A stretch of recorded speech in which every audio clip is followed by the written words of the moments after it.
요즘 은값이 출렁거리니까 이제 은의 시대는 끝났다. 뭐 거품이 빠지는 거다. 이런 말 많이 들리죠. 오늘은 왜 은값이 올해 여름까지 온스당 500달러까지 치솟을 것이라고 확신하는지, 그리고 왜 지금의 가격 하락이 개미털기에 불과한지 40년 차 기술적 분석가 마이클 올리버의 이야기를 쉽게 전해드리도록 하겠습니다.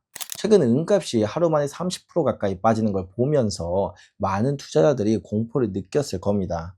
1980년 이후 최대 낙폭이라는 헤드라인도 뭐 도배됐었죠. 사람은 공포 앞에서 단순해집니다. 특히 은처럼 원래 출렁이는 자산은 가격이 급등하면 사람들은 늦게라도 타고 싶어 하고, 반대로 급락하면 그 순간부터는 이제 끝났어, 이렇게 생각하게 됩니다. 근데 시장이 진짜 크게 움직일 때는요, 이상하게도 이런 장면이 꼭 끼어들어요.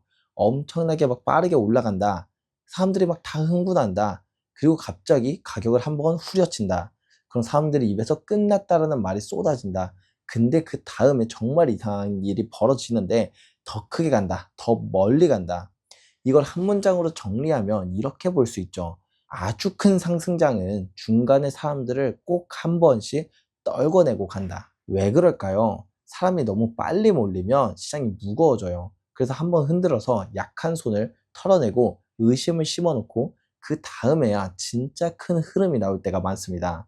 은은 가만 보면 정말 좀 이상한 자산이에요. 다른 자산들이 10년, 막 20년, 30년 동안 고점을 갈아치우는데, 은은 유독 오랫동안 온스당 4달러에서 50달러라는 거대한 박스권에 갇혀 있었거든요. 그래서 이번에 상승장이 특별한 건데요. 오랫동안 눌려있던 시장은 한번 뚜껑이 열리면 계단식이 아니라 폭발하는 움직임이 나오는 경우가 많거든요. 왜냐면 눌린 시간이 길수록 그 안에 압축이 쌓이기 때문입니다. 마치 스프렉을 오랫동안 눌러 놓으면 손을 넣는 순간 팍 하고 튀어오르는 것처럼요. 그리고 작년 11월 은은 이 50년의 저항선을 박살냈습니다. 보통 이런 수십 년 동안 갇혀 있었던 저항선을 뚫게 되면 아예 새로운 레벨로 자리를 잡게 되는데, 은의 다음 레벨은 500달러라고 볼 수 있습니다. 은값이 500달러까지 간다고? 좀 미친 거 아니야? 라고 생각하실 수도 있겠지만, 한번 과거의 사례를 보자고요. 구리를 예로 들어볼까요? 구리도 수십 년 동안 파운드당 0.5달러에서 1.5달러 사이를 이렇게 횡보했었습니다. 저점과 고점은 약 3배 정도 차이가 났는데, 그러다 어느 날 갑자기 이 박스권을 뚫더니 불과 몇 분기 만에 4.5달러로 같은 비율인 3배만큼 뛰었습니다. 은도 마찬가지예요. 50년 동안 갇혀있던 박스권을 이지 돌파했습니다. 50년 박스권의 하단인 5달러 대비 상당 50달러는 딱 10배입니다. 이 법칙을 돌파 시점이 50달러에 대입하면 바로 500달러가 나오죠. 사실 이렇게만 들으면 너무 과장된 말이라고 생각하기 쉬울 텐데, 오히려 딱 그만큼만 오른 경우가 더 드물어요. 우라늄의 경우에는 1980년대부터 2003년까지 약 20년 동안 파운드당 7.5달러에서 15달러 사이의 박스권에 있었는데, 2003년 15달러를 강하게 돌파하자 상승의 가속도가 붙더니 2007년 140달러를 기록했습니다. 납의 경우는 수십 년 동안 톤당 400달러에서 900달러 사이의 박스권에 갇혀 있었습니다. 근데 2006년 말 상단인 900달러를 돌파하자마자 단 몇 분기 만에 4000달러까지 치솟으면서 약 4배 이상 상승했습니다. 즉 이건 단순한 희망 회로가 아니라 자산의 가치가 통합 팽창과 결합해 제자리를 찾아가는 재평가 과정인 것이죠. 1980년대와 비교했을 때 지금 시중에 풀린 돈이 얼마나 늘었는지를 한번 생각해 보세요. 그때 50달러는 지금의 가치로 환산하면 이미 수백 달러가 되어야 정상이잖아요. 여기서 은이 특별한 이유가 하나 더 있는데요. 산업 수요가 폭발하고 있다는 내용은 이미 다들 들어보셨을 거예요. 태양광, 뭐 전기차, AI, 데이터 센터 등 이런 것들의 발전으로 은의 산업 수요가 매년 사상 최고치를 돌파하고 있다는 그런 내용들이요. 근데 여기서 더 소름 돋는 구조가 하나 나와요. 경제학에서 말하는 제번스의 역설. 원래 사람들은 이렇게 생각을 보통 많이 하잖아요. 기술이 효율이 좋아지면 재료는 덜 쓰겠지. 근데 현실은 좀 반대로 갈 때가 많습니다. 태양광의 효율이 좋아지면 태양광이 싸지죠. 태양광이 싸지면 설치가 폭발해요. 설치가 폭발하면 결국에 총 소비량이 늘어납니다. 즉 패널 한 장당 은이 조금 줄어도 패널 자체가 몇 배로 늘어버리면 총 은 소비는 오히려 폭증할 수 있어요. 그리고 요즘은 효율을 올리는 과정에서 은 페이스트를 더 쓰는 방식의 기술도 등장하죠. 그러면 효율 상승은 은 절약이라는 공식 자체가 깨져버립니다. 여기서 어떤 분들은 이런 질문을 하세요. 은이 비싸지면 대체제 같은 거 쓰면 되잖아. 그래핀, 뭐 탄소 나노튜브, 구리 이런 것들이요. 좋은 질문이에요. 구리의 치명적인 약점은 공기 중에 금방 산화돼서 녹이 쓴다는 겁니다. 구리 녹은 부도체라서 전기가 통하지 않아요. 습한 야외에 설치된 태양광 패널에 구리를 썼다간 한 1년도 안 돼서 고장 날 겁니다. 반면 은은 어떨까요? 은은 검게 변하긴 하지만 그 산화물, 황화은조차 전기를 통하게 하는 성질이 있습니다.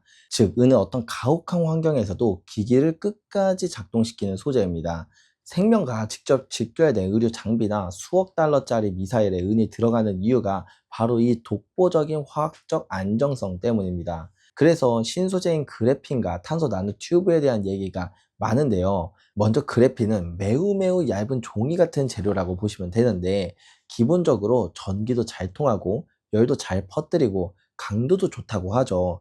근데 너무 얇으니까 문제가 생깁니다. 만들다가 구겨지고 옮겨 붙이다가 찢어지고 표면에 먼지나 찌꺼기가 조금만 붙어도 성능이 확 떨어져요. 탄소 나무 튜브는 쉽게 말하면 머리카락보다 훨씬 더 가는 전기 실이에요. 이 실이 잘만 정리되면 전기가 잘 지나갑니다. 근데 현실은 이래요. 실이 엉켜요. 그 연결되는 부위마다 전기가 조금씩 막힙니다. 그리고 무엇보다 그래핀이나 탄소 나무 튜브는 재료만 따로 보면 좋아요. 근데 실제 제품에서는 금속이랑 이어 붙여야 하잖아요. 이때 붙는 부분이 문제예요. 붙는 곳에서 전기가 새거나 저항이 생기거나 시간이 지나면서 상태가 바뀌면 그 순간 이론상 최고 재료도 그냥 평범해집니다. 그래서 결국 이들은 은 코팅이라는 방식 등을 통해서 은의 사용량을 조금이라도 줄이는 정도로 연구가 진행되고 있어요. 즉 그래핀이나 탄소 나노튜브는 은이라는 왕의 자리를 넘보려는 게 아니라 왕이 한 번도 가보지 못한 새로운 대륙으로 영토 확장을 해줄 1등 항해사 같은 거라고 생각하시면 돼요. 그런데 여기서 다른 사람들이 잘 말하지 않는 또 하나의 중요한 포인트가 있습니다. 은이 아주 조금씩 아주 넓게 쓰이는 겁니다. 이게 무슨 말이냐면 한 제품에 은이 엄청 많이 들어가는 게 아니라 정말 조금씩 들어갔는데 그게 수억 개, 수십억 개로 퍼져 버립니다. 그리고 더 무서운 건 이거예요. 조금씩 들어간 은은 대부분 회수가 좀 어렵습니다. 회수를 해도 인건비가 안 나오거나 공정이 복잡해서 그냥 버리는 경우가 많아요. 유엔의 최신 보고서에 따르면 매년 벌어지는 전자제품 중 수거되어 재활용되는 비중은 22.3%에 불과하다고 하거든요. 또 지금 은이 가장 많이 사용되고 있는 태양광 패널을 보면 여기서 회수할 수 있는 은의 가치가 약 5달러인데 태양광 패널 한 장을 재활용하는 데 드는 비용이 약 15달러예요. 현재 기술로는 패널을 부셔서 그냥 유리나 알루미늄만 챙기고 은이 포함된 미세 입자들은 그대로 폐기되는 경우가 허다하죠.